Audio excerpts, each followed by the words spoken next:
Hi friends, happy morning. Welcome to all channel friends. பாருங்கள் இன்றைக்கி நான் ஒரு சைட் டிஷ் செய்கிறேன். இது எல்லா சாதத்தோடும் சூப்பராக மேட்ச் ஆகும். நான்வெஜ் சாப்பிட்றவங்களுக்கு எல்லாருக்குமே பிடிச்ச ஒரு டிஷ்ஷு.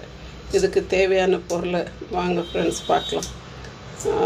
சால்ட் எடுத்து வச்சுருக்கேன், மஞ்சத்தூள் எடுத்து வச்சுருக்கேன், மிளகாத்தூள் எடுத்து வச்சுருக்கேன், தனியத்தூள் எடுத்து வச்சுருக்கேன், கொஞ்சம் பூண்டு கட் பண்ணி வச்சுருக்கேன், தக்காளி வச்சுருக்கேன், வெங்காயம் வச்சுருக்கேன்.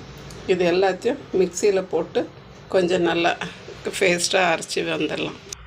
பாருங்கள் ஃப்ரெண்ட்ஸ், எல்லாத்தையும் மிக்சியில் போட்டேன். அடுத்தது கொஞ்சம் சீரகத்தூள் நான் வறுத்து பவுட்ரு பண்ணி வச்சுருந்த சீரகத்தூள் கொஞ்சம் போட்டுக்கிறேன். எல்லாத்தையும் நல்லா மிக்சியில் அரைச்சிடலாம். பாருங்கள் ஃப்ரெண்ட்ஸ், நான் நெத்திலி கருவாடை எடுத்தேன். இங்கே எடுத்துகிட்டு அதை நல்லா தலையை எடுத்துகிட்டு நல்லா ஒரு 2